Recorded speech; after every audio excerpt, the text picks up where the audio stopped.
Ladies and gentlemen, welcome into the No Laying Up Golf Podcast. My name is Randy. I'm joined by Cody McBride, and we are going to preview the LPGA Tour Championship. Cody, good morning, good afternoon, whatever it may be. Can you believe we're finally almost to the end of the 2024 season? Feels like we started this a long time ago, big, but we finally made it to the end. The tour's in Naples. I'm excited. I know you're excited, buddy.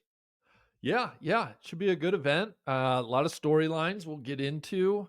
Before we do, though, let's thank Yeti has been a proud sponsor of all the LPGA and women's golf coverage that we've done this year. And so let's give them a quick shout out. What would we like to feature from Yeti Well, today? I'm going to throw this up here right now. We got a new colorway, the King Crab Collection. It's an Ooh, I like it. awesome, vibrant orange. We got it in hard coolers, soft coolers, drinkware, you name it. You can find all of that on yeti.com. And again, I'll scroll through this. They have tremendous options, whether, like I said, hard coolers or soft coolers, completely different types of cups and tumblers, any type of drinkware you can think of. The holiday gift guide is absolutely popping, and there's customizable options for almost every single product that they have. You can get things laser engraved, names, logos, you name it. Please go check them out at yeti.com. And we thank them tremendously for supporting our LPGA content. Absolutely. Well, we mentioned it is the week of the CME Tour Championship. It is kicking off today. I want to let people know you can catch that action in a variety of places, as is usually the case. Golf Channel, Peacock. It's going to be on NBC Sunday, final round coverage. But I also want to remind people ESPN Plus is going to be doing featured group coverage each day, both morning and afternoon. So definitely check out those streams as well. We have an $11 million purse with $4 million going to the winner, $1 million to second place. I believe everybody in the field is at least guaranteed something like $55,000 for just being there and making it. So, Cody, let me quickly put that on the back burner. It's been a minute since you and I have chatted, and I think we like to use this time a little bit to catch up on what has happened. The last time you and I had an episode like this, the ladies were heading off to the second Asian swing. So it's been a number of weeks.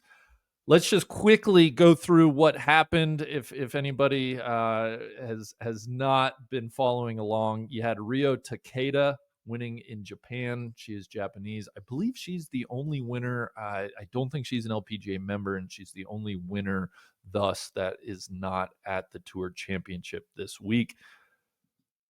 They then went to Malaysia, where Ronning Yin captured her second LPGA title of the year. Then it was Korea with Hannah Green winning for the third time. And then Ronning Yin won in China, which was her third LPGA title.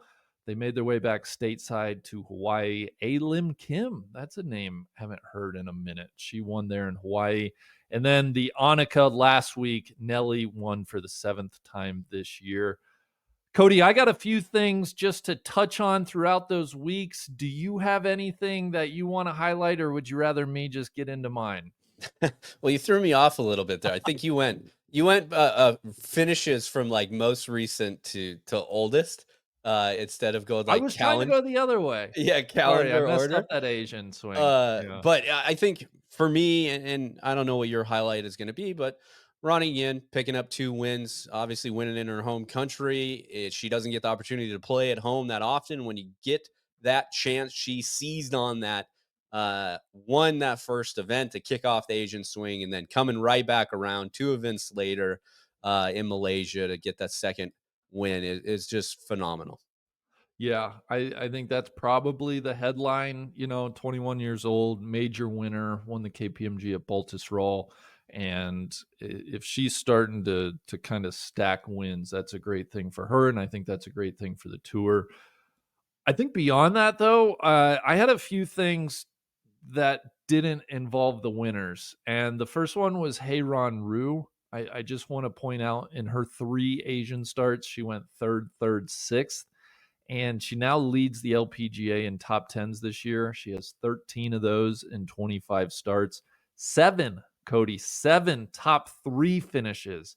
I just think, she probably is having the most under the radar great season, and that's only because she's won once. I believe that was in Boston, but she's 23 years old, and honestly, displaying a very, very high level game, high floor. Whiffs of, I don't know, Jin Young Ko, maybe she's the heir apparent to Mm. Jin Young Ko. We shall see. I'm not ready to make that declaration, but Heyron's up to 6th in the world, and it just seems like these next couple years, the future is going to be bright for her. Beyond that, I have Gino Titticum. She also top 10 in her 3 Asian swing starts. That's 6 consecutive top 10s for her and counting. You have to go back to the Women's Open at St. Andrews, the last time she did not top 10. So I think Heyron and I almost said Ataya, Heyron and Gino, kind of the same deal. Just massive, massive amounts of top 10s. But still looking for more wins out of both those women. I think they'll start coming. And then the final one, Well, Cody. I'd say that Gino, Yeah, she sat out a lot of this season as well, and to have the scoring average where she's at, and I will say with an extra $1 million in her pocket now, that's right. surprising move sitting out the Pelican to protect that Aon Risk Reward Challenge, I but don't she blame her got it one done. bit. I don't blame her one bit. I think, yeah. Hey, if you're guaranteed $1 million, I will happily sit. The last one I had was just the what I call the curious case of Yuka Sasso. Okay, we remember she won the U.S. Women's Open. She looked absolutely dominant at Lancaster, and since then, in 12 starts, since that second U.S. Women's Open that she captured, she has 6 miscuts and 1 top 10. And Cody, it just boggles the mind. Like she obviously, when she's on, she is, I would say, probably the best iron player, best player in the world, and she just can't seem to get there week to week right now on the LPGA Tour. It's very strange. I don't know what to make of that. Yeah, I don't know either because you don't hear anything of injuries or any crazy changes at all. It just it's weird. She's either very very hot or just not there at all. Yeah. The only other thing, I guess I lied. I had one more thing. How are we feeling about Lynn Grant? Have you heard anything relative Lynn Grant? And I only ask because her last 3 starts, she's gone T5, Hmm. T12, T12. I'm hoping maybe some things are starting to click. I know she's been working on a lot of stuff. Any thoughts there with Lynn? No, you're absolutely right in highlighting those finishes. I think she did end up taking, quite a bit of time off. So she didn't play the full Asian swing, and then the tournaments that she did, she showed up prepared, ready to go. So obviously the changes that she's been working on are finally coming in and being grooved. I honestly, she's one of my picks as the favorites this week. I think, it's very, very good when Lynn Grant is firing on all cylinders. It's hard when obviously we have Nelly and Lydia and Lilia and everybody else at the top of the game too. But I think we're just looking at Lynn, and maybe this is not the best expectations to thrust upon her, but she's a gamer. And I think this is going to be the end of her second year full time on the LPGA tour, really settling in, finding what's working out for her. Her brother is still on the bag. Really have the highest of hopes in 2025. Yeah, yeah, I'm right there with you. I think that would be a wonderful thing. Also, well, let's turn to the CME Tour Championship. It's 60 women. I love that they're playing in twosomes all throughout this event. It's the second largest purse in women's golf, only behind the U.S. Women's Open. Amy Yang is your defending champion. She has qualified again. And again, worth mentioning, unlike how they do it on the PGA Tour, they are starting at scratch this week for the LPGA Tour Championship. So each woman, if you're in the field, everybody has the same shot to capture that $4 million first place prize. And Love it. it's a wonderful field. I was just going to note all 10 of the current Rolex rankings, all of the top 10 are in the field. We have 4 rookies, Cody, I want to highlight. 4 rookies have made it. Mao Saigo and Jin Hee Im, they are in a tightly contested battle for Rookie of the Year. That's going to be decided this week. So a little game within the game there. Saigo currently leads by 66 points. And then the two other rookies, Gabby Ruffles and Natalia Guseva. I got to tell you, Guseva is playing some excellent golf, and she's somebody that I don't know a lot about. You mentioned the anecdote about her family, but yeah, she's somebody that I think we just need to pay attention to going forward because she obviously is playing really well, and I think is somebody that could be around for a while. Yeah, absolutely. It's putting herself in positions finally to win. She had tied for second earlier this year at the Portland Classic, and then obviously in Hawaii, which you mentioned, she didn't play in Tampa at the Pelican, which I thought was an interesting decision. But she did play almost. She played every event on the Asian swing, so maybe she's just a lot going on. Wanted to get resettled in before CME and go from there. But you're right, finding form. I'm fascinated by her. I would love to. I'd love to have more information because, her dad is a senior member in the Russian government who is responsible for basically the assembly and procurement of their entire weapon system. And I'm not saying I think the last time we talked about this as well is, I'm not saying that her father's actions are tied to her at all, but I think it would be a good time to maybe ask her about that. She somebody who would have played at the Olympics if she was allowed to play in the Olympics. Of course, Russia was not allowed to participate in this year's Summer Olympics, so it's just it's interesting. And as the curious person that I am, would love to know more about her. I think that's right. It's just fascinating. Like, politics aside, she just comes from a very interesting family. Obviously, uh, by way of quick background, if people aren't familiar, she attended college at the University of Miami. She was the ACC Freshman of the Year in 2021, and then set out professionally, joined the Epson Tour in 2023. Won on that tour to capture an LPGA card for this year, and by doing so, becomes the first Russian woman to earn an LPGA card, which again I think is really cool in one way and fascinating. So I'm with you. I think she's somebody that would be fun to hear more from her, to learn more about her, because I just don't have a good feel. She's somebody that I'm not sure if I've ever even heard her speak in an interview. We have a podcast. Maybe this is a good. This is somebody that you and I should effort, Yeah, Cody, for maybe we'll track her a down. future episode. So those are the rookies in the field. Cody, we have five, besides the four rookies, we have five other women who are going to be first time participants in this tour championship. And those women are Lauren Coughlin, Lucy Lee, Bailey Tardy, Albane Valenzuela, and Arpakaya Ubel. I'm sure I mispronounced that one. But I have a little trivia, Cody. I'm going to put you on the spot here. Okay. We're Okay. going to start from easiest to perhaps most difficult. And I'm just going to ask you some questions about these five women and test your memory and on how they earned their spot into the tour championship. So let's start with LC. What was LC's best result or best results this year? That's the winner of two national opens. Could not be more proud for the young lady. Absolutely right. Canada and Scotland. Good on LC. Of course, she made the Solheim Cup team. Just a wonderful season. All right, we're gonna get a little harder. That was the softball. Lucy Lee, who I know you've been in Lucy's corner since she earned her card. Great season this year for her. Did she win this year? No. No, that is correct.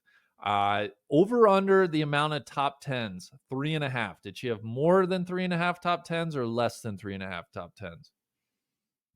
Uh, More. Ooh, no, I'm No? sorry. She had three top Oh, tens I this thought she year. had 4 because she has a bucket load of top 20s, though. Yeah, yeah. Do you happen to know her best result? It was a runner up. Do you know what event it was? Oh, man. No, I do not. Cody truly wasn't prepped for any of this. It was at the Walmart in Arkansas. Good. I was gonna say the Irish Open, and I was like, I don't Yeah. even think that's an LPGA Tour event. All right, Bailey Tardy, did Oh she win this yeah, year? of course.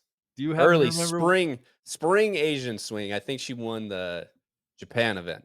Ooh, close. She China. won the Blue Bay in China. Yep, Okay. yep. Uh, how many other top 10s besides the win do you think Bailey Tardy had this year? 0. 2, actually. Shocked. Somewhat recently, Malaysia and the Annika last week. So Okay, Bailey good. Tardy, somebody I feel like if she gets hot, she can make birdies and bunches. She is a very much dark horse this week at the Tour Championship. All right, Albane Valenzuela. We know she made the European Solheim Cup team. Did she win this year? No, not on the That- LPGA Tour. That's correct. I'm going to say over under. Let's use the same line as Lucy Lee, 3.5 over under top 10s. Where did she finish at AIG? I'll just go under. That's right. Okay. That's right. She, like Lucy, only had 3. I say only. She had 3 top 10s. She also had a runner up, and if you know where she was runner up, I'm gonna be so impressed. It was early in the season. No, I have no clue where. Asian or Here's United States? Asian. Okay, I don't know. How about Singapore? Thailand. Okay. All right, the last one, Arpakaya Yubel. Did she win this year? No, she did not. What was her best result by CME points? Oh, I know she has like 2 or 3 top 10s. I'll go T5. She finished 5th at the US Women's Open. That Okay. that earned her the most CME points this year. Very good. She has 4 top 10s on the year. Yeah. There you go, Cody. Thanks for playing my very fun how did they make the Tour Championship game. With that, you tell me who would you and maybe they're the same question. Who do you think will win and maybe who would you like to see win either from a personal standpoint or just a good storyline? I think I would I think if both.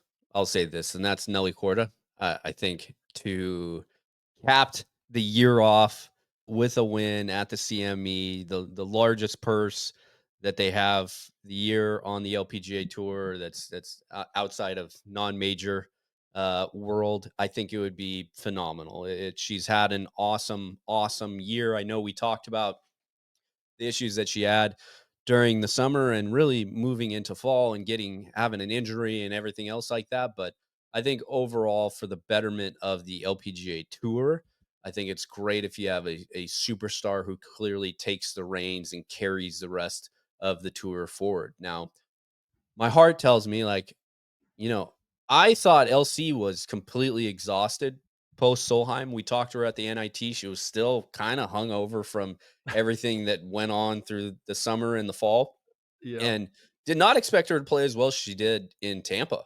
And I think she's somebody that, like, okay, yeah, there's a lot of money on the line down here in Naples. Like, let's go. She has somehow found a way through hard work and, like, figuring out her game plan to take what she used to constantly be shooting even par, and now, like, her even par is a 68 on a golf course. And that puts her in a really good spot to have good days and get, quite a few under. And on her bad day, she's still gonna fire a couple under, or if not even if it's really, really bad. So my heart would say LC. Everything else, come on, Nelly. I'm right there with you. I don't disagree with any of that. I would just say too with Nelly specifically, she has finished inside the top 10 here the last 3 years. And those are all seasons where, I remember we're going to get to it, but in our season preview, Nelly's 2023 was very frustrating. Hmm. And it had us wondering, like, one of the questions in our preview show was, is Nelly going to win this year? And she she finished T5 at the CME in 2021. I think she was like T10 in 22 and then T8 last year. And so, yeah, it just seems like, man, if Nelly's in form, like, you can almost bank on she's going to be right around that top 3. It's just a matter of, maybe if she's making enough putts or if somebody else gets hot. So I think I'm with you. 8 wins in 16 starts. I mean, that is a dominant season, and I think, although this is where I wanna go next with our discussion, I mean, I think ultimately 2024 is the year of Nelly just because of the amount of wins she has, but Cody, is there a case to be made if I offered you Nelly's season or Lydia Ko's season, which one are you choosing? And just so people know, Lydia Ko has won 3 times on the LPGA Tour, including the British Open at St. Andrews, which I think is a very big deal, and then on top of that, won an Olympic gold medal. So And I of course, Cincinnati. Don't leave your of hometown course, event out of there. of course, of Um, course. I would say, yeah, that's a great question. I mean, we could cut it up a million different ways. I would say that if you look at it, and also what needs to be shouted out is that by those victories, Lydia also secured her entry into the LPGA Hall of Fame. Yes. Um, I still would go with Nelly. She does not have the major performances that she wanted or expected. And I think that the reason and why it's so fascinating to play the game of them side by side is that so they both finished the year with major championship. I would say the way that Lydia started the year is that we thought Lydia was going to have the season that Nelly ended up having. She won the Tournament of Champions. They both went to the drive on in Bradenton. It was Nelly's hometown event. Everybody out there was pulling for Nelly. Nelly was down deep in that final round, and Lydia had it locked up. And Nelly fired her way back into it on that back nine to get herself into a playoff. And then you saw the differences in their two golf games and the straight power from Nelly versus just an accuracy display from Lydia. And Nelly ended up taking her down. And it kind of set Lydia back on the start of her year. You know, she had a top five in I think it was China. I think it was, or excuse me, at the Blue Bay. But everything else was like she didn't really play that well. She had, missed the cut at the U.S. Women's Open, the same major that Nelly ended up missing the cut at, and then really turned the corner and started rounding it in. But I will say, outside of those wins that she does have, Nelly's year has been dominant. And it's hard to disagree or have somebody um unless Lydia picked up more majors. I think that's the only way. And I know Would it this is would silly because I think we played this game, we play this on the PGA Tour all the time. It's like, oh yeah, Scotty won all these events, but like, it's look at the kind of the guy who's got more closest. majors. It is kind of the closest we get to, like, that barroom debate, though, that you can have in golf, where it's such an individual sport. You can't argue like, "Hey, my team's better than your team," or, "This player's." You can, of course, argue who's the better player, but I feel like the player of the year race is kinda like the one fun golf debate. Almost like arguing MVP, right, Yep. in other leagues. What are your thoughts on it? Well, I was gonna ask you, I'm gonna pivot right back to you. What if Lydia wins this week at the Tour Championship? I obviously, Nelly has wrapped up Player of the Year. We should mention that. It is a point system on the LPGA Tour based on finish position throughout the year, and Nelly has clinched that, so Nelly is your Player of the Year.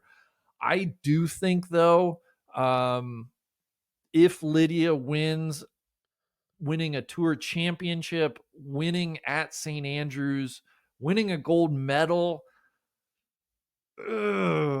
Like, I just feel like those three. I mean, I guess the chevron you'd have to slot above the tour championship just by virtue of it being a major.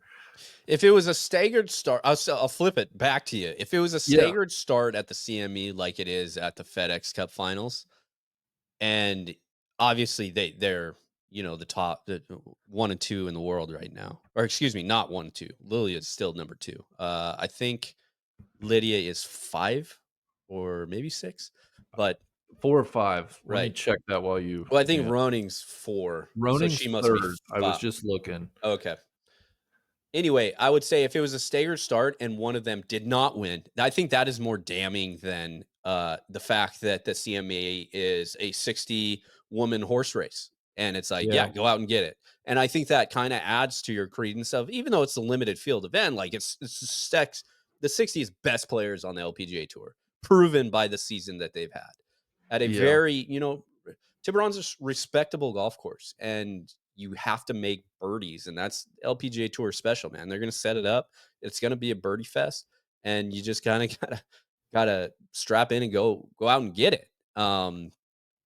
If she ends up winning CME, I will meet you there and say that it is a tie. But I understand the weight that you are putting on, obviously the Olympic victory, as well as winning the Women's Open at St. Andrews, because it is a monumental event. And I think that's And I the think fashion that you won it. I mean, yeah. Lydia shouldn't have. Yeah. It's so funny because we're gonna talk about slow play later in this. Nelly should have won that tournament. Well, and that's what I was gonna say. So I will shout out the LPGA Tour podcast. Their most recent episode had Nelly Korda on it, and one of the questions they asked Nelly was, if you could have a mulligan, what would it be? And she, no hesitation, that 16th drive that I hit out of bounds in the final round of the Open, and that I just think like that was the tournament she really, really, really, really wanted and would Yeah. have cemented everything. And instead, Lydia, we saw Lydia play phenomenal golf that whole Sunday. Her approach shot into 17 as the rain had picked up. I believe she hit a 3-wood in there. Like Lydia went and won that tournament. And I do think, as we get further and further away from 2024, I do think we'll remember it more for what Lydia did than what Nelly has done. I think history will look back at, hey, Lydia at St. Andrews, that's a big deal. Lydia capturing gold and completing the set of medals. Lydia earning her way into the Hall of Fame. So, when I take that lens, right? Like what's going to be the more historical relevance? I do think it's Lydia, which is crazy because Nelly had that historic run of 5 straight wins and 5 starts, and you know she's matched some of the LPGA's all-time best with the amount of wins this year. It's I do think you need to put a little bit of weight. I understand this is very a pro Nelly stance, but like I think there needs to be more weight put behind the match play tournament because of like how grueling yeah, of a test it is to that's a make your good way point. through that bracket. It takes Yeah, an awful lot. And I think at that point in time where she was at on this historic run, everybody was still like, "Oh my goodness." Like obviously after, she went to Arizona and played the inaugural Ford Championship and blew everybody away and you're like, "Well, okay, so normal Nelly, she likes taking time off and she's going to go back." And no, she's in a rental car, you know, upset because she can't stop at In and Out because they're closed too late because she's got to make it up to Vegas to prepare again. I mean, it's just a lot. Um, but yeah, it's if you think about the change that was kind of what happened on that final 9 at St. Andrews. Um, Obviously the double. She also bogeyed 17, and you mentioned Lydia shot into 17. She missed that putt. She ended up birdieing 18 to get to 7 right, under, but she ended up right. like after that world class hybrid into 17. She did not make that putt. Um, and obviously ended up with a two-stroke victory over GI and Lilia, but that's the tournament will be remembered for Lydia Ko. And probably lucky for Nelly Korda that it's not going to be remembered for the tournament that Nelly lost. Yeah, Because outside of that one swing, and even that one swing was just a somewhat lapse in concentration at the time because it was slow play. And I'm okay saying that. She was in a tough grouping with somebody who I I respect and am close to, uh, and it just was not a good spot for Nelly to be in when she's trying, obviously nervy, trying to bring home a major championship at St. Andrews, and Lydia went out and got it done. Yeah. God, it's just crazy. You have the whole world left on 16T, and to miss it right out of bounds is. Ooh. Um, all right, last thing, and we'll wrap up this conversation. It's been very good. I think we're going to meet in the middle here, Cody. Is the point system a good thing, or would you rather it be voted on by a collection of media and players for Player of the Year?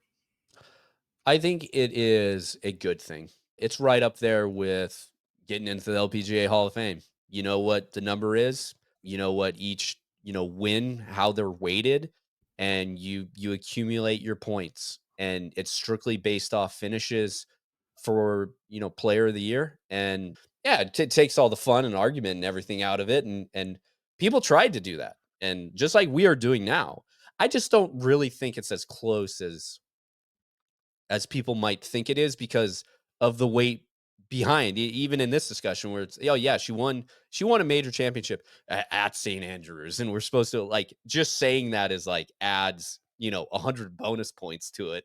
But I do think it does. I think it does. I think that's where the sterile points they don't capture stuff like that. Yeah.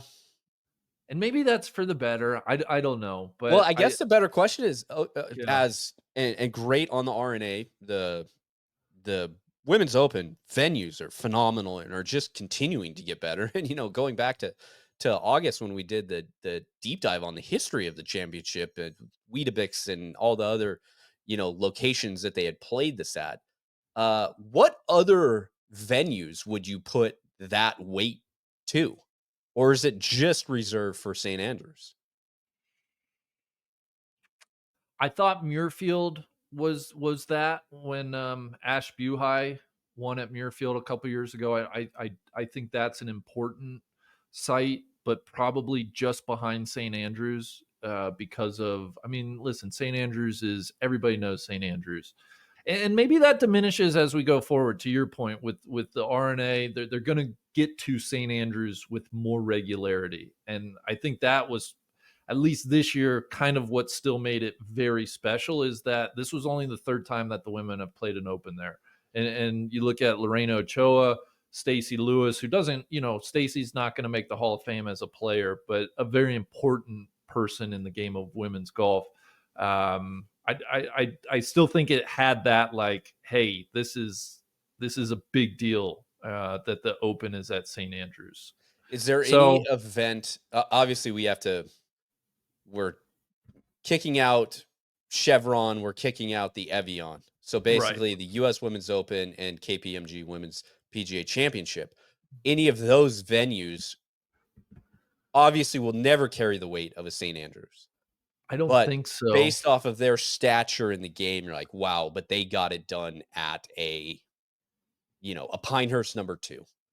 And I think for a long time, we give Michelle Wee West massive amounts of credit for winning her major championship on Pinehurst number two. Yeah.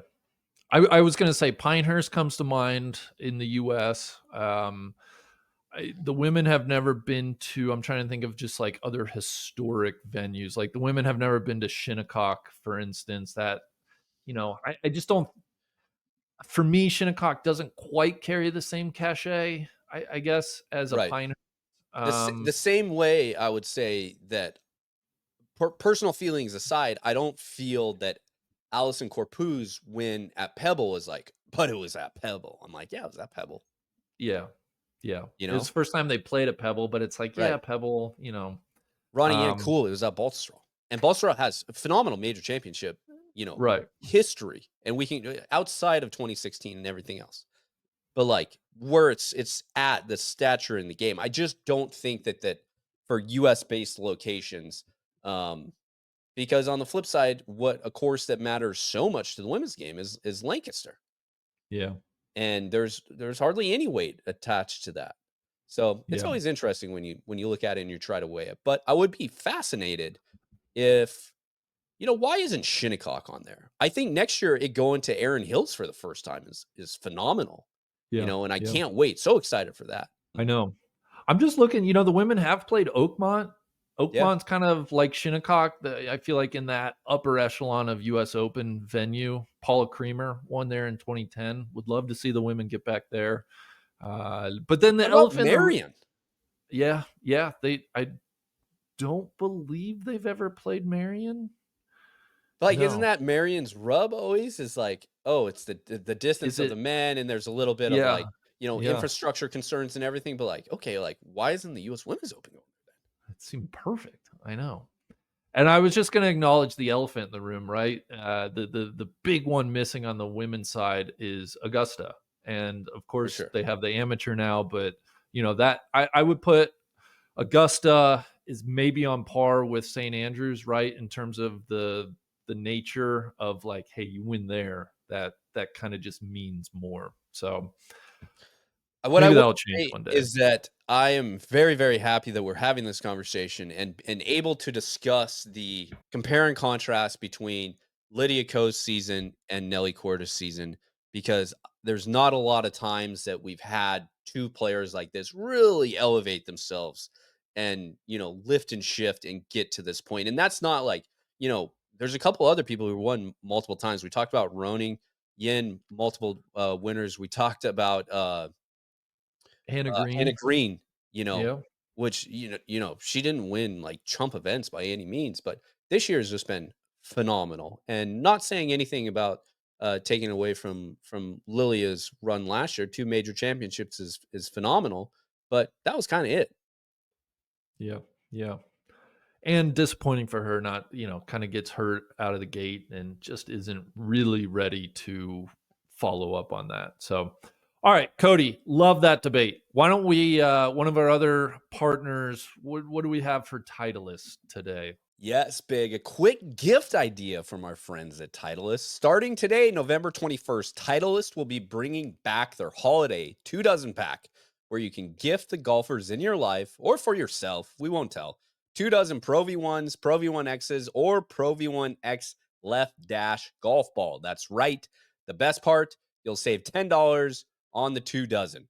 Head over to Titleist.com and golf shops near you. Keep an eye out for this limited time offering. That's right, their holiday 2 dozen pack. I'm excited, big. Great gifts for all the golfers out there. All right, wonderful. Thank you to Titleist. Thank you to really all our sponsors here for allowing us and supporting us to just have more women's golf content. I know we love doing it.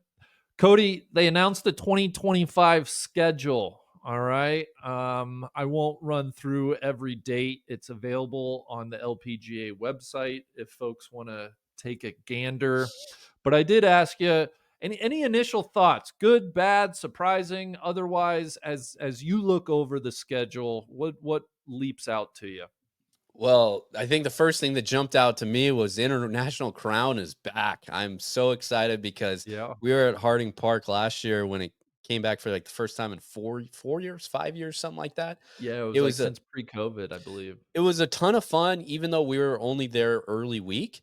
I think honestly that's what kind of made it fun because we were there early week and mixed it up and everything, and then got home and like it was a really good television viewing event because I think there was so many matches going on that they didn't have to show like every shot. They were able to mix in highlights and using a little bit of tape delay and everything else like that to tell the picture. And I'm so excited because course, we were lucky to go to BMW a couple years ago for the BMW uh, Women's International, and they show out, and I could know I'm envisioning what it is going to look like and the fan club support for Team Korea there, and it's just going Yeah. to be awesome. That slides in directly after the BMW event, so they're going to be in Korea for 2 weeks. I noticed Hawaii is off of the calendar for next year, so I don't know what. No, no, Hawaii's at the start of the second Asian swing. Really? Maybe it was Yeah, I must have flown past it then. yeah, they're Um, they're gonna go Hawaii into Shanghai and then Korea and et cetera, et cetera. Cognizant is out as the presenting sponsor of the Founders. So the Founders is moving not only where it's at in the schedule, but also courses. It's going to, I think what the drive on was last year and Founders are just kind of merging into one. And that's where it's going to be at down in Bradenton again. Ford is back. I was concerned about that. A new tournament that comes on only for a year, but excited to see them sign on for a second year back in Arizona. Um, and then my only real confusion on it is for the second year in a row now, we still don't have a non-major event in Texas. And Texas and the LPGA Tour has been going on for a long, long time. And you would think with the amount of men's professional events that we hold in the state, that they would figure out a way to get an LPGA Tour event back here. Yeah, 2 majors in Texas, the Chevron, of course, and then the KPMG is heading to Fields Ranch in Frisco. Listen, this is where the Chevron gets awkward too. Like, we just don't need 2 majors in Texas, in my opinion. No disrespect to Texas, Cody. I know you're a I mean, proud it's Texan. one year I that this is know, happening. but they're gonna, the Fields Ranch is gonna be somewhat of an anchor site going forward. It is what it is. A couple other new events, I guess, to highlight. There, the Black Desert Championship is going to be the first weekend in May. That's going to be out in Ivins, Utah. That's a new one. And then the Riviera Maya Open is a new one in Playa del Carmen, Mexico. You mentioned the Founders. Listen, I don't think there's any way around Cognizant leaving that tournament. Like, this is a I believe this is a black mark on Molly's leadership. To leave the Northeast, they had a great run of golf courses up there, Upper Montclair, the most recent. To take it to Bradenton, and it's Super Bowl weekend too. Like, the Founders is supposed to be, like LPGA. This is your history. This is like, I would think this is one of the more special, important, non-major events of the whole entire year, and it doesn't feel like that at all. And I think that's a massive, massive strike against Molly. The other thing I was going to mention, the stretch leading into the U.S. Women's Open, where they go Utah over to New Jersey, down to Mexico, up to Wisconsin. That feels just a bit convoluted to me. And then they're going to go from Japan, the second Asian swing at the end of the year. They're going to go Japan, no week off, right to the Annika in Tampa. And so, I mean, nobody's going to play that Japanese event. It's going to be a ton of JLPGA women, which, great opportunity for them, but just seems like what are we really doing here?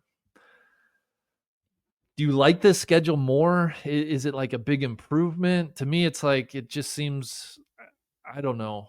It seems like a lot more of the same. The thing they tout, Cody, in the press release, I will say, the purses, the total purse size is growing. Molly Marcoussimon, LPGA commissioner, quoted, the 2024 season was another year of historic growth for the LPGA Tour, and with the 2025 schedule, we will continue to improve on that growth. They're going to have a total prize fund of 131 million, which is an increase of over 62 million dollars in just 4 years. So that's up approximately 90% from 2021. And I think there's a little discussion to be had here where I want to be very clear. Great for the women, great for the golfers, their ability to earn more money, fabulous. At some point, though, we have to talk about all this money going into purses. And as a fan of the LPGA Tour, as a viewer, as somebody that tries to follow, I really don't see any type of investment, or I don't see any type of equitable increase in the broadcast or the presentation of this product. And to me, that's where these purse increases and planting your flag there, it starts to feel a little hollow after a while. Like, hey, there are some big issues with the tour, and I don't think we can just keep papering over everything with purse increases. Yes. I will give them one bone is the LPGA Tour investing in their own additional coverage as well. So they're paying, they're continuing to have ESPN Plus coverage just like they will this week.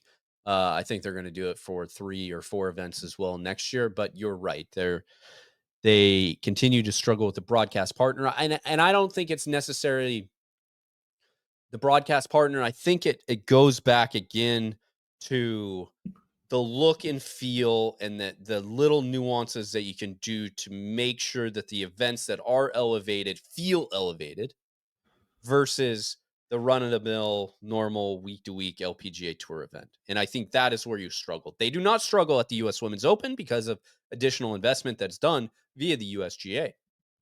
But Yeah. every other event, there is this struggle.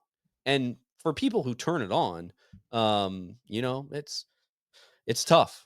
It's hard to be a fan. It's hard to drive people there, especially when some of these rounds are taking them 5 hours, 5.5 hours, almost 6 hours. You know, Yeah, we're gonna talk about that. I just it's frustrating.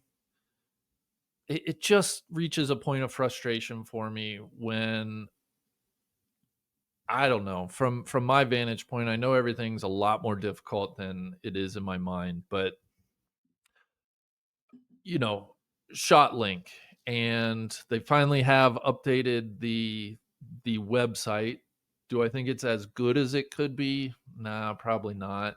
Um, you know, the schedule, it feels a bit convoluted. I don't know. It just seems like as a product, right? As a entertainment product in my situation as a viewer, again, it's great that we've had a 90% increase in purses. But at some point, I really want to see some type of investment into what the LPGA is. And I just do not get that sense. As you said, I see that from the USGA. The US Women's Open is fabulous. It's one of it's the best event probably from top to bottom. It feels like a major championship. The RNA is upping its investment. The Women's Open feels like a big event, but we got a long way to go on the week to week stuff. And I think, going back to like the Founders Cup, right? It just underscores, God, we're lacking in a lot of areas. So we'll get into more of that later. I think as we do a season recap episode, we can take a broader, more macro look at the tour and talk about what we don't like, what we would fix, things like that. But you mentioned slow play, and that has reared its ugly head in a very public fashion recently. The third round of the Annika in Tampa, one of the groups, the Charlie Hall group, took 5 hours and 38 minutes, and that's certainly not Charlie Hall's fault. Beth Ann Nichols wrote up a piece in Golf Week recently, quoting Nelly and Lexi Thompson. I want to read you a couple of those quotes. Lexi said on the slow play, I don't really know why it's gotten worse, but it has, unfortunately. Nelly said, I personally think it's a pretty big issue. I think it's not good for the fans that come out and watch us. If it was me personally, I would be very, very annoyed watching for 5 hours, over 5 hours, 5 hours and 40 minutes, close to 6. I just think it really drags the game down. I think it really, really needs to change. Charlie on her Instagram went so far as to say, hey, if it was up to me, if you got 3 bad times, on that third bad time, they would take your LPGA Tour card away. I mean, Cody, these are 3 of the most recognizable women in the sport publicly declaring this a big problem. Do you think anything will change? I doubt anything will change. And I will say then, That's so fucked to me. That I is know. so messed up. Good on Charlie for being as vocal as she has been about this. Good on Nelly and Lexi for answering it. And maybe the shocking thing there really was Lexi. I think Lexi, if she wants to figure out what her legacy and future kind of looks like as she winds down her full-time playing career, is actually like addressing things like this and figuring out solutions and going back to the tour and trying to make it work. Um, but the reason why I don't think anything is going to happen is because, frankly, the LPGA Tour does not like making hard decisions, and the reason why, like, Nelly has talked very openly about it, of like, it is so slow here that I am constantly like, you can't be locked in the entire time. So her and her caddy Jason find different ways to be distracted when they need to be distracted, to take their mind somewhere else, because what is happening in like in front of them while they're waiting to hit their shot takes so freaking long. And I'll say this, unless they change their policy and start being, I'm not, I don't know why golf is the way that it is, but like, publish the fines then. If you're not Yeah, going to go to strokes, publish them. exactly. I'm sorry, but like, Carlota Saganda, you are agent alpha in this whole thing. You are the slowest person on this tour. You gum everything up. And this week, a 60 woman field, or she is in the first group off the very first tee. Thursday morning. Yeah. So Nelly, who I understand, Nelly and Charlie, they are in, they're in the premier tee time slots at every event they go to for Thursday and Friday. And then most of the time, based off of their play, they're playing in the final couple groups on Saturday and Sunday. So they're at the back of this train week in and week out. And Nelly is going to be there this entire week. Nelly's going to be on out of the last group on Thursday and Friday, you know? And it just is going to, it creates a thing where you're like, man, the women who are out there who are playing this slow, and this happens on the PGA Tour as well, like, they're damaging your superstars, and your Yeah. superstars are the ones that are saying this got to change, man. I just don't think they're going to do anything about it. Your most recognizable player. Let me read this again. It really drags the game down. I think it really, really needs to change. Like, that should be blaring red lights, siren going off at HQ. Like, we got to do something about that. And I think beyond that, coming out of that discussion where I was just talking about, like, what is the LPGA doing to improve the product?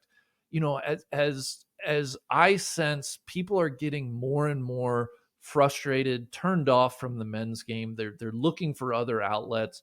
God, it just seems like the LPGA has such a chance to differentiate itself in a couple of ways. One of those being pace of play. Imagine if the LPGA this offseason said, we are going to be the change we want to see. We're going to implement the most stringent pace of play policy of any professional tour. We are going to have every competitive round be under 4.5 hours or whatever the benchmark Yep. is. That they would clearly separate themselves from the other, from men's golf. They would be, it would be so welcomed from every golf fan the world over. And I think there are a few things like that, like the broadcast. It just kills me that they're not using these broadcasts as incubators to just try any new thing. How can we evolve the golf broadcast? Again, I think you and I, that's a great kind of season recap, off-season episode that we'll get into. But this pace of play thing, man, uh, it it it doesn't really hit home for me a lot of times watching on TV, because you're gonna cut, you're gonna, you're going from one shot to the next.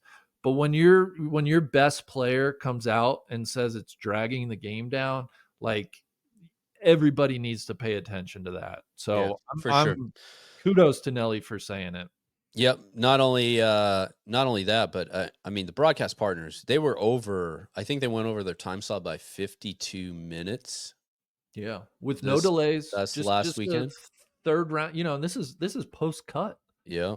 So It's I mean, it's one of those things where, right, we are hard on NBC Golf Channel, and there's changes coming. We don't know what the changes are actually going to be, but obviously there's big Concast news of Yeah, Golf it sounds like Channel they're getting spun off. spun off to something else.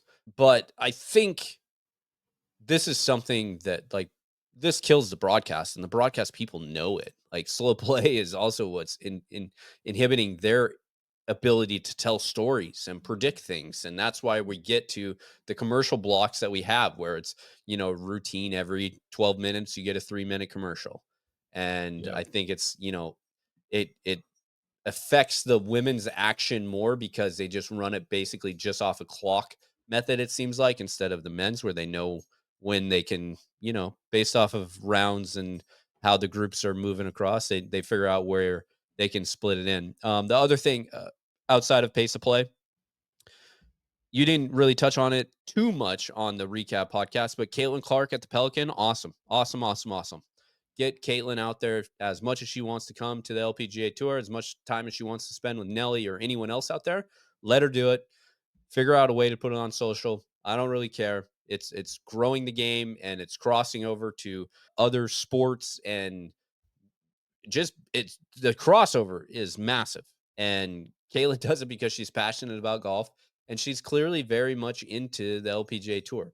Now, she Yeah. was there because of Gamebridge, but I also think the little things that we beat up Molly for all the time, another one of those shine through last week, and that was obviously in a very joking manner. The LPGA social team ended up going back and checking their Instagram DMs, and they had completely ignored an Instagram DM from Caitlin Clark 3 years ago when Caitlin was still in college, asking if she could get one of the tie-dye LPGA Yeah. Michelle B. West awareness hoodies, and they completely left her on red. And I don't know when they finally put two and two together. I'm guessing when they went and like tagged her in a story and went back in to like see if she had accepted or read it or something like that, and realized that they had a missed message in there from her. They were able to get her a hoodie, but like little things like that. If you have somebody who is proactively reaching out and wants to be involved, you got to be able to have the smart enough people around you to step up and be like, yeah, oh, this is an amazing opportunity here. We need to take full advantage of it. Cody, the last thing, this is a little fraught for two guys to discuss, but I just want to ask, news of Nelly is going to be in the new Sports Illustrated swimsuit issue. My question is simply this. Did that news surprise you? Because it surprised me. I think of her as, a very private, kind of controlling, her and her team like to control everything. Did it surprise you as well? Yeah, absolutely surprised me. But I'm going to flip it on the other end and surprise me in a good way. I think that, again, we are asking a lot of Nelly Korda, and one of the things that, obviously she had to agree to this as well. It's something that she was very comfortable about it. So, yeah, go do it. Is it going to bring increased exposure to the LPGA Tour? Yeah. Could there potentially be some like exposure of things that probably aren't the best about like just the way she goes about playing golf? Are there going to be more people that are in there because she's the hot chick that swings the club? Yeah, probably. But that is increased exposure. And as long as people are adults about this whole thing, yeah, good on her.